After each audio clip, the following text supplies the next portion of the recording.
After Israeli strikes earlier this month, Iran is hunting down infiltrators and suspected spies. Israel has mobilized its entire population to join the campaign since Israel launched Operation Lion Rising on Iran on June 13th. Iranian officials have asked citizens to alert the authorities to anyone carrying a handbag, wearing sunglasses at night, or even wearing gas accessories that are not common in Iran. Their authorities have also called on citizens to report stolen license plates, pickups with covered beds, or trucks running at unusual times. The authorities warn that all of this could be signs the enemies are operating from within, having arrested hundreds.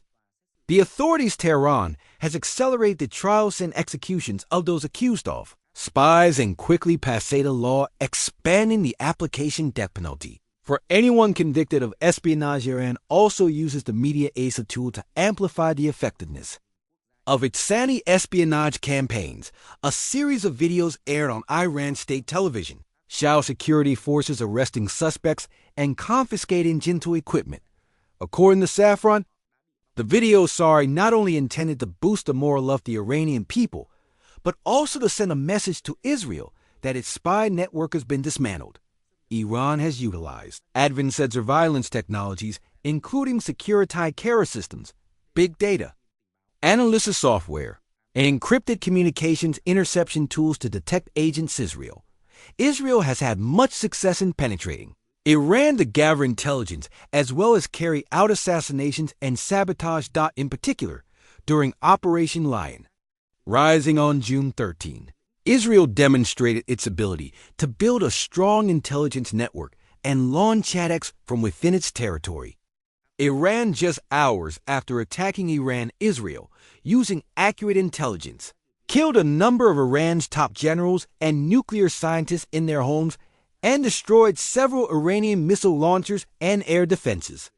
Iranian officials have pointed to several clues that Israel's foreign intelligence agency, Mossad, was assisted by spies in Iran, including evidence that Israeli missiles have been mounted and deployed in Iran, and the discovery of thousands of UAVs in the capital, Tehran. Mohammed Ali Sabanian, Iranian analyst, editor of the independent regional news Amwat Media, said it was clear that Mossad had a very extensive network within Iran and that perhaps 90% of them were local. After the attack, the Iranian authorities claimed that Israeli intelligence partners in Iran rented houses to assemble missiles and use which were then secretly transported, launched, and detonated. To sweep through these locations, Iran posted notices on social media and news sites calling on citizens to point out such suspicious locations. In addition to, Iranian authorities also sought to encourage citizen cooperation by regularly publicizing information about dismantling, arrests, and seizures of weapons. From information provided by Iranians, Reuters reported that U.S. President Donald Trump criticized Iran's Supreme Leader Ali Khamenei and canceled plans to lift sanctions on Iran, and said he would consider attacking Iran again if Tehran enriches uranium to alarming levels. Meanwhile, Israeli Defense Minister Israel Katz said on June 27 that Israel may still be in a position to go to war with Iran, saying that he had instructed the military to prepare an action plan against Iran. According to Mr. C, the plan included maintaining Israel's air superiority to prevent Iran from developing nuclear weapons and producing missiles, as well as responding to Iran's support for what Israel considers terrorist activities against it. Regarding Iran's stance, in his first speech after the ceasefire, Mr. Khamenei pledged that Iran would not surrender despite President Trump's call. Mr.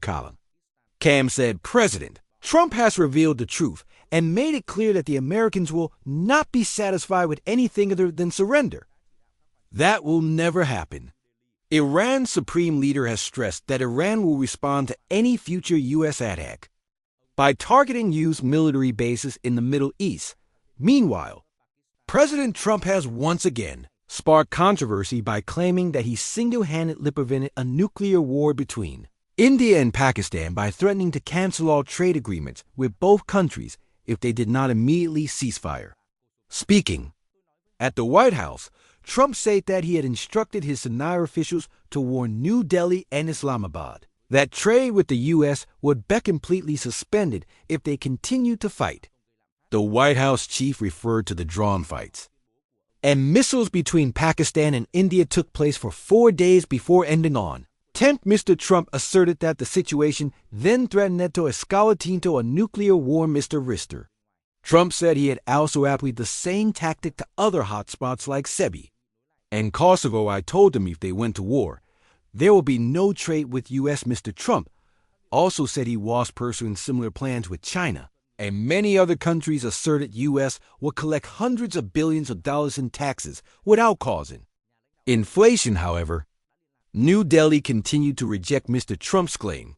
The Indian government asserted that the ceasefire between the two countries was the result of direct military talks between the commanders-in-chief of military operations, DG most of the two sides without any outside interference. He also stressed that the ceasefire agreement was reached after Pakistan proactively proposed to resume dialogue when the talks had been held directly between the two militaries. U.S.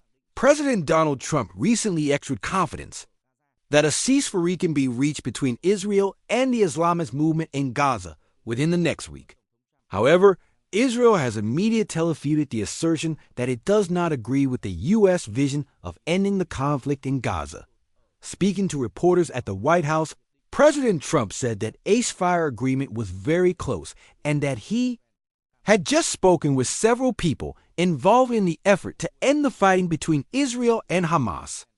The U.S. leader did not reveal specifically he had contacted, but affirmed that he had spoken to Israeli Prime Minister Benjamin Netanyahu almost every day during the 12-day conflict between Israel and Iran.